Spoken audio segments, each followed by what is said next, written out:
अत्याचारी अक्सर मामा ही क्यों होते हैं, जैसे कि कंस, शकुनी? क्या भगवान ने जानबूझकर उन्हें रिश्तेदार बनाया था? अब सबसे कठिन सवाल यह है कि कंस को मोक्ष मिला या नहीं मिला। यदि कहा जाता है कि भगवान के हाथों मरा या फिर भगवान का नाम अंतिम बार लिया तो उसे मोक्ष मिल जाता है, तो क्या कंस को मोक्ष मिला था? यदि मिला तो फिर उसने जन्म क्यों लिया?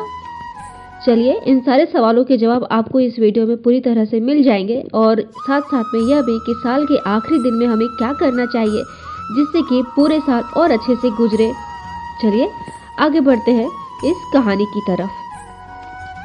अत्याचारी अक्सर मामा ही क्यों होते हैं? ये संयोग नहीं है, धार्मिक संकेत है। हिंदू ग्रंथों का मनोवैज्ञानिक सिद्धांत क्या है? चलिए जानते हैं कि जो सबसे ज्यादा नुकसान करता है वह अक्सर सबसे नजदीकी होता है। मामा का अर्थ होता है पिता जैसा अधिकार, परिवार का भरोसा, रक्षा का दायित्व। जब वही व्यक्ति अत्याचारी बनता है तो अत्याचार सिर्फ शरीर नहीं, आत्मा को तोड़ता है। इसलिए ग्रंथ दूर का शत्रु नहीं चुनते, घर के अंदर का शत्रु दिखाते हैं। क्या भगवान ने जानबूझकर उन्हें रिश्तेदार बनाया? नहीं, लेकिन ग्रंथ यह सिखाते हैं कि धर्म की सबसे बड़ी परीक्षा परिवार के भीतर से होती है। अगर रावण दूर का राक्षस होता तो रामायण अधूरी रहती। अब सबसे कठिन सवाल यह कि कंस को मोक्ष मिला या नहीं। सीधा उत्तर है नहीं, पूर्ण मोक्ष नहीं मिला। उसे मिला कर्म क्षय, उत्तम गति, अगले जन्म में सुधार का अवसर। भगवान के हाथों मरा फिर भी मोक्ष नहीं, क्योंकि भगवान का हाथ शरीर मारता है, लेकिन मोक्ष आत्मा की अवस्था होती है। कंस ने भगवान को देखा, भगवान को याद किया, लेकिन अहंकार नहीं छोड़ा।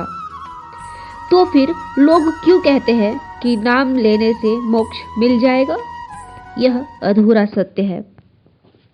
गीता कहती है माम स्मरण मुक्तः, लेकिन स्मरण का अर्थ प्रेम से, समर्पण से, अहंकार छोड़कर, डर से लिया गया नाम स्मरण नहीं चित्कार है। स्मरण नहीं चित्कार है सबसे कड़वा सत्य, लेकिन यही शास्त्र है। कंस, शिशुपाल, रावण सब भगवान को याद करते थे, पर किसी को मोक्ष नहीं मिला। क्यों?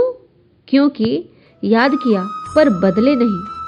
अंतिम निष्कर्ष यही है कि केवल नाम लेने से मोक्ष नहीं मिलता, भगवान के हाथों मरने से मोक्ष नहीं मिलता। अहंकार का विसर्जन करने से मोक्ष मिलता है, समर्पण और प्रेम से मोक्ष मिलता है। एक लाइन में यदि सब कुछ कहा जाए तो भगवान सामने हो और अहंकार जिंदा हो तो मोक्ष नहीं मिलता। भगवान सामने हो और अहंकार जिंदा हो तो मोक्ष नहीं मिलता। तो क्या हर कहानी में मामा ही अत्याचारी होते हैं? नहीं, लेकिन जब अत्याचार दिखाना होता है तो ग्रंथ अक्सर मामा का पात्र चुनते हैं, क्योंकि वही सबसे भरोसेमंद होते हैं। वो माँ का भाई होता है, माँ के बाद सबसे भरोसेमंद होता है, संकट में रक्षा करने वाला वही होता है, यानी सुरक्षा का प्रतीक होता है।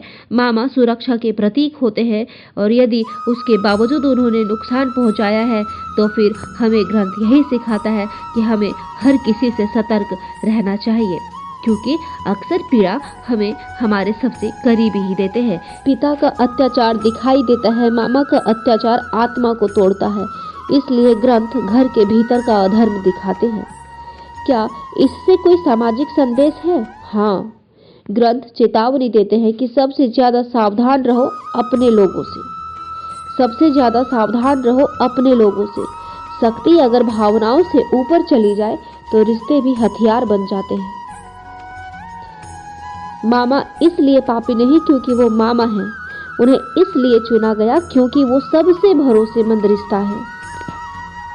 अब साल का अंतिम दिन में हमें क्या नहीं करना चाहिए? किसी से झगड़ा ना करें, गाली या कटु वचन न बोलें, रोते धोते पुराने दुख याद न करें, किसी को दोष नहीं दें, खुद को भी नहीं। गरुड़ पुराण की भावना, जिस भाव में समय का अंत होता है उसी भाव की छाया आगे चलती है। अंतिम रात हमें क्या करना चाहिए? 9 से 11 बजे के बीच स्नान या हाथ पैर धोकर साफ कपड़े पहने, शुद्ध शरीर और शांत मन से एक दीपक जलाए, घी या तेल से ईश्वर को नहीं अपने विवेक को साक्षी बनाकर 2 मिनट आंखें बंद करें और बस इतना सोचें, मैंने पूरे साल जितना बन पड़ा उतना किया।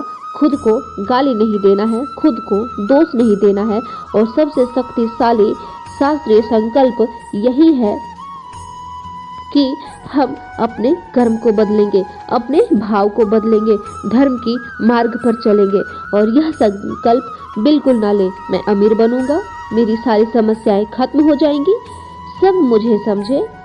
यह सब नहीं करना है। गीता का सिद्धांत है, फल नहीं भाव और कर्म को बदलो। और सही संकल्प कैसे लेना है? बस ये 3 वाक्य बोलो, हे ईश्वर, मैं अगले साल अपने कर्म को पूरी ईमानदारी से करूंगी। मैं जो मेरे वश में नहीं है उसके लिए खुद को दोष नहीं दूंगी। मैं हर परिस्थिति में अपने विवेक को नहीं बेचूंगी। यही संकल्प हमारा धर्म है। और मंत्र 11 बार जाप जरूर करें। अगर पता हो तो ओम नमो भगवते वासुदेवाय। ईश्वर से कुछ मांगे नहीं, बस इतना कहे, जो मेरे योग्य हो वही मुझे देना। यह वाक्य अहंकार तोड़ता है। और कहा जाता है कि साल बदलता नहीं, मन की दिशा बदलती है और वही दिशा जो बदलाव किया गया है हमारे भविष्य का भी बदलाव करती है, हमारा भविष्य बनाती है। जय श्री कृष्ण, जय श्री कृष्ण। यदि कोई भी पार्ट आपको अच्छा लगा हो तो आप मुझे इस कमेंट सेक्शन में जरूर बताइएगा। Happy new year.